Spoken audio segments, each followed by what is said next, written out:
Minggu lalu, perang tarif global membuat IHSG terjerembab, bahkan sempat masuk ke area 5.800-an. Harga saham-saham blue chip pun ambruk. Apakah reaksi pasar kita terlalu berlebihan? Apa kita sudah ada di dasar, sehingga ini sebenarnya peluang untuk investor kita masuk? Apakah sebaiknya investor mengoleksi investasi lain? Berikut ini analisis dan tips dari Ruli Arya Wisnubroto, Head of Research dan Chief Economist Mirae Asset Sekuritas.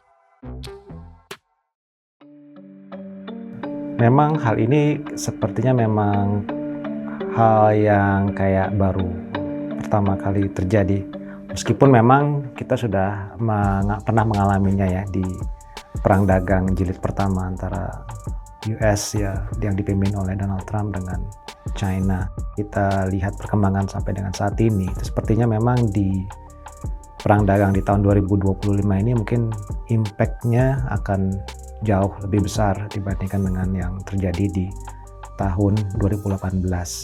Kalau kita lihat memang di 2018 itu impact-nya khususnya memang pada saat itu yang lebih terasa itu adalah dari perekonomian China. China itu sempat tumbuh sekitar mendekati 6-7% dan sebagai impact dari perdagangan perang dagang di jilid pertama di 2018, di 2019 mereka mengalami pertumbuhan yang jauh lebih rendah. Dan saat ini sendiri memang China itu diprediksi even sebelum terjadinya eskalasi, diprediksi akan terus melambat ya karena mereka memiliki banyak permasalahan di dalam negerinya sendiri. Bahkan kalau dari IMF sendiri melihat akan menuju ke arah sekitar 3%, 3-3,5% sampai 2029. Nah, dengan perkembangan ini ya saya rasa dampaknya akan jauh lebih signifikan. Dan kalau kita lihat di tahun 2025 sendiri yang mungkin dari pertumbuhan globalnya itu tumbuh masih sekitar 3,2-3,3%. Kalau misalkan eskalasi ini terus berlanjut, bisa jadi mungkin growth-nya mungkin akan most likely di bawah 3%, mungkin 2-2,5%. Itu mungkin ekspektasi moderat ya. Kita nggak tahu seberapa jauh hal ini akan terus terjadi. Kalau kita melihat berbagai perkembangan terakhir, ya, formula untuk menghasilkan angka tarif itu sendiri kita nggak tahu seperti apa. Gitu.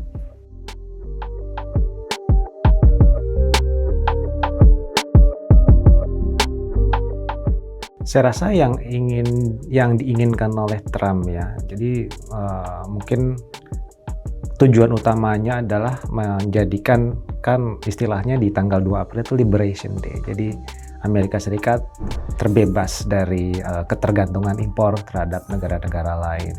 Dan dia menginginkan bahwa barang-barang yang dikonsumsi oleh masyarakat Amerika Serikat itu mungkin lebih baik diproduksi di Amerika Serikat sendiri.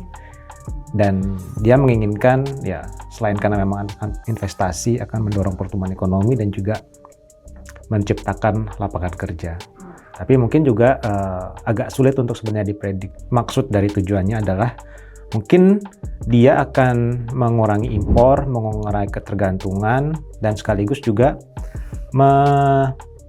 meningkatkan konsumsi masyarakat dunia akan barang-barang yang diproduksi oleh Amerika Serikat. Itu mungkin tujuannya. Tapi kembali lagi, saat ini tatanan dunia itu sebenarnya sudah cukup baik lah ya dengan sebelum adanya perang dagang ini. Tapi memang Trump ini merasa bahwa dengan perkembangan ini Amerika Serikat dirugikan karena harus mengimpor dan lapangan kerjanya itu justru malah kesempatan kerja di luar negeri justru malah lebih banyak.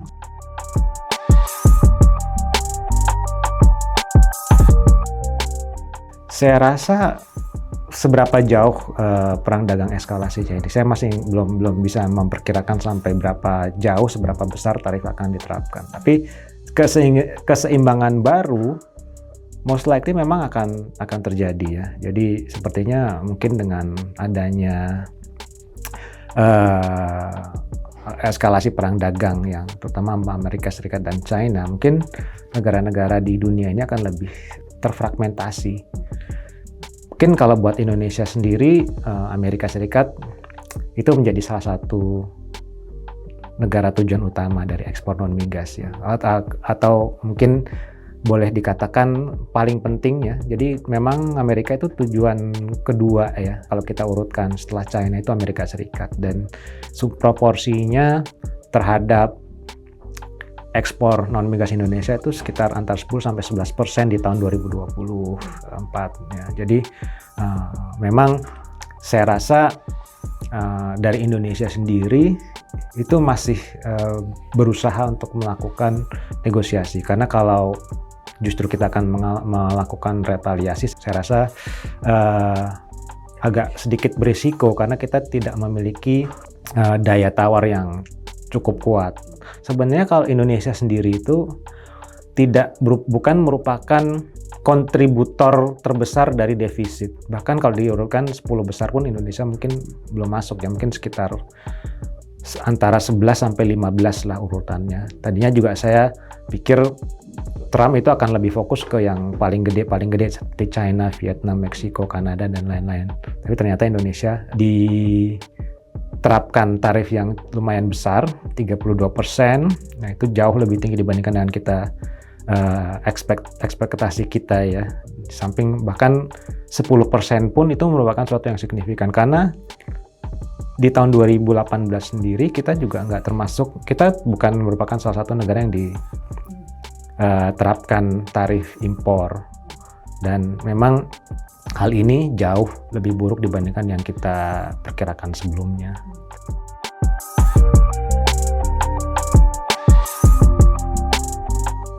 Kalau kita lihat, kita sebenarnya dari Mirai Asset sedang menyusun revisi ya, bahwa memang perkembangan di sepanjang tahun 2025 ini, sepanjang kuartal pertama itu mungkin perkembangannya dari dalam negeri sendiri memang kurang positif. Dan kalau kita bandingkan dengan pada saat kita susun outlook di bulan Desember lalu, itu kayaknya mungkin kondisinya memang lebih tidak terlalu bagus daripada yang kita perkirakan ya. Berbagai kebijakan yang dilakukan seperti efisiensi, kemudian juga suku bunga yang masih tinggi ya. Kita lihat juga konsumsi masyarakatnya juga masih belum bisa pulih ya. Jadi memang kondisi konsumsi masyarakat yang tadinya kita perkirakan akan ada improvement, ada recovery karena inflasinya relatif stabil, tapi sepertinya memang tidak terlalu baik. Dan karena saat ini sendiri kebijakan itu lebih ke pro-stability, sehingga impact-nya itu adalah growth-nya mungkin akan bisa terpengaruh negatif. Jadi yang kita harapkan mungkin di 5% dengan perkembangan domestik yang tidak terlalu bagus, ditambah dengan perkembangan dari internasionalnya itu makin terus memburuk ya, saya rasa mungkin bisa akan turun di bawah 5% untuk sepanjang tahun 2025 ini. Kalau kita kirakan ya masih dalam kondisi yang masih optimisnya pun mungkin sekitar 4,5 sampai 4,9 ya. Baseline ya mungkin sekitar 4,7 4,8 lah.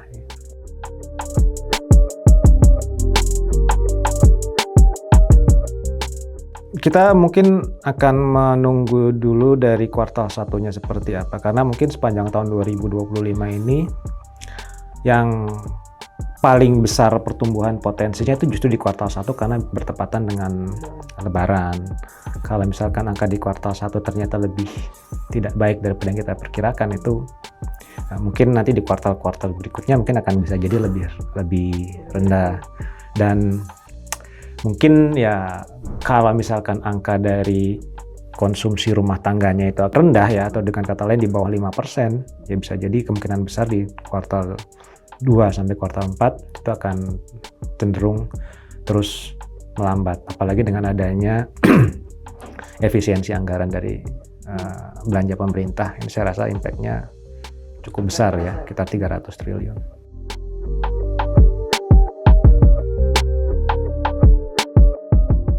Pasar saham most likely yang lebih sensitif ya terhadap pertumbuhan ekonomi ya, karena juga akan berimplikasi kepada penurunan kinerja dari perusahaan, itu akan lebih besar dampaknya dibandingkan dengan pasar obligasi. Tapi kembali lagi, bukan berarti pasar obligasi itu lebih aman dari risiko. Jadi biasanya pasar obligasi itu sangat rentan terhadap perkembangan volatilitas dari nilai tukar. Jadi untuk saat ini sendiri memang dari Bank Indonesia sendiri kayak sepertinya berusaha untuk menjaga stabilitas di kisaran 16.800. Kalau bisa memang ditahan di bawah 17.000 ya, karena itu mungkin seperti langkah psikologis ya di bawah 17.000. Kalau misalkan mengalami depresiasi terlalu signifikan, ya mau suka tidak suka mungkin nanti akan juga ada outflow di government bond. Saat ini kan yang banyak terjadi itu masih di saham. Gitu. Jadi memang yang dijaga saat ini adalah dari kredibilitas dari kebijakan moneternya dan kebijakan fiskalnya seperti apa.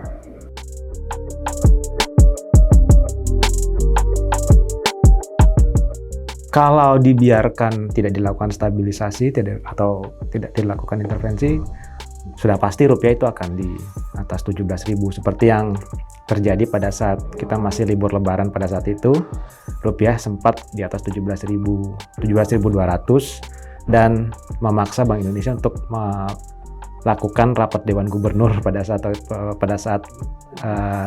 cuti bersama di hari Senin, yang akhirnya mereka memutuskan untuk melakukan intervensi di pasar falas offshore ya.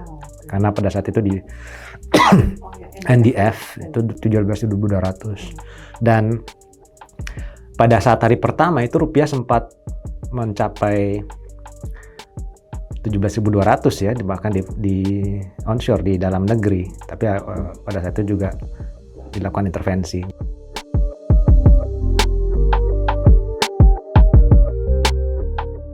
Kalau menurut saya sih sepertinya memang saat ini sendiri kalau kita lihat di pasar saham itu kan mungkin dalam beberapa bulan terakhir itu keluar sekitar 1-2 billion US dollar ya. Ya mungkin yang dibutuhkan untuk intervensi itu sekitar 1-2 billion di setiap bulannya. Tapi kalau ada penurunan, saya rasa cadangan devisa kan masih sekitar 150-an billion ya. Jadi memang Bank Indonesia akan selalu melakukan intervensi secara terukur. Saya rasa mungkin dalam 2 bulan ke depan ya, memang kan agak berisiko, agak krusial karena ada kenaikan secara seasonal ya demand terhadap dolar. Karena untuk kebutuhan repatriasi, apalagi nanti juga ada utang jatuh tempo pemerintah ya, mungkin sebagian juga dimiliki oleh asing. Jadi sepertinya ketersediaan falas di dalam negeri itu atau demand terhadap falas itu akan meningkat di kuartal 2. Tapi ya kayaknya sih kalau melihat BI masih berusaha melakukan intervensi. At least mungkin kalau misalkan nggak bisa ditahan di 17.000, ya saya rasa untuk level psikologis berikutnya ya 17.500.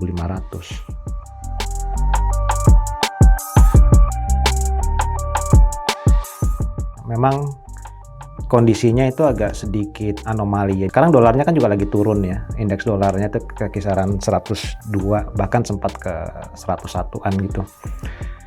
Dan yang menariknya rupiahnya justru malah melemah kan ke 17.000, 17.200. Tapi memang ini fenomena yang terjadi adalah mungkin dengan perkembangan dari perang dagang ini, ekspektasi akan growth dari globalnya itu akan mengalami penurunan, sehingga yang terdampak antara lain adalah komoditas. Dan kalau kita perhatikan, mata uang yang terdampak besar itu adalah mereka negara-negara yang eksportir komoditas, termasuk Indonesia. Kita lihat ringgit Malaysia juga yang merupakan salah satu eksportir komoditas itu juga melemah. Kemudian ada dolar Australia juga menghasil komoditas. Kemudian juga ada Kanada. Jadi yang sekarang menguat terhadap US dollar itu mata uang seperti euro, yen, Swiss franc.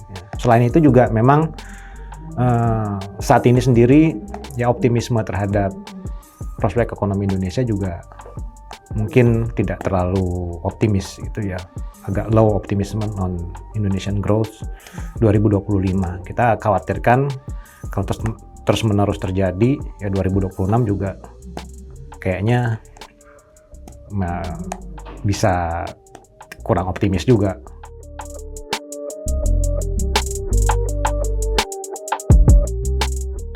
investor ya sebenarnya kembali lagi fluktuasi yang terjadi di beberapa hari terakhir ini itu juga sangat besar ya. Jadi ketika perdagangan kemarin di awal setelah libur lebaran itu kan sempat terjadi trading halt. Tapi setelah itu muncul kabar bahwa Trump akhirnya menunda 90 hari penerapan dari reciprocal tariff kecuali China. Pada saat itu juga akhirnya bahkan S&P 500 itu naik sampai hampir 9,5%. Dan pada saat itu IHSG juga naik 4,8%. Jadi kalau misalkan investor memiliki toleransi risiko yang tinggi, memang ada peluang di situ, opportunity. Tapi again ya high risk, high return. Jadi saya rasa jadi tiap hari itu kan selalu ada berita yang mengejutkan. Yang terakhir yang mengejutkan itu ya setelah Trump menunda 90 hari, tapi dia justru malah mengatakan akan menaikkan jadi 145%. Nah itu direspons kembali negatif ya. Dan memang saya rasa tiap hari mungkin kan pasti kalau kita mulai perdagangan di pagi hari itu kan ada news di perkembangan dari globalnya. Saya rasa ini sudah mulai bisa ketebak ya. Jadi hati-hati ketika ada berita baik itu mungkin akan berpotensi untuk naik signifikan seperti yang terjadi kemarin ya, yang naik hampir 5% waktu itu ya IHSG kemarin. Cuman begitu ada berita buruk berikutnya sangat rentan untuk terjadi koreksi. Jadi saya rasa kalau ada peluang ketika terjadi penurunan, terutama kalau yang kita bisa lihat di saham-saham yang blue chip ya seperti Bank Mandiri, BBCA, BBRI. Cuman memang kalau misalkan ada return, ada profit sedikit, itu kalau misalkan ada peluang untuk jual menghasilkan return, saya rasa bisa langsung cepat-cepat jual. Jadi memang cepat sekali ya. Strateginya harus sangat cermat.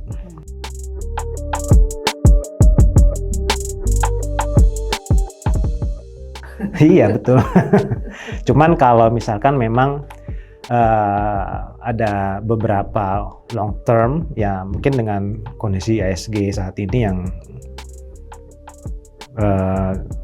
mungkin ketika IHSG di bawah 6.000 ya, saya rasa beberapa saham yang memiliki fundamental yang baik itu harusnya bisa atraktif ya untuk saham-saham yang defensif. Tapi kembali lagi memang resikonya kalau misalkan ekonominya akan melambat ya, sehingga return atau kinerja dari perusahaan itu akan cenderung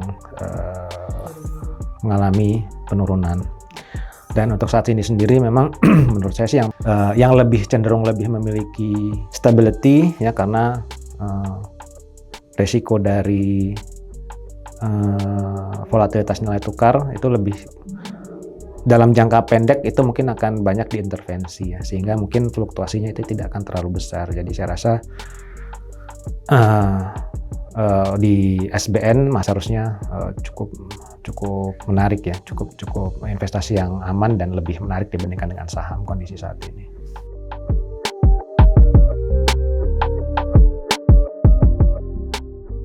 Emas ya memang kalau berdasarkan tren saat ini itu saya rasa kalau kita asumsinya bahwa perekonomian global akan memburuk ya, akan terjadi resesi di banyak negara, itu mungkin emas menjadi salah satu yang paling menarik, yang potensi untuk masih meningkat. Ketidakpastiannya masih tinggi di tengah komoditas-komoditas lainnya yang sensitif terhadap pertumbuhan ya, seperti energi ya, terutama kayak minyak dan batu bara. Itu emas itu memiliki pergerakan yang sangat berbeda saat ini, dan saya rasa mungkin ada kemungkinan emas masih akan tetap tinggi sepanjang tahun 2025 ini.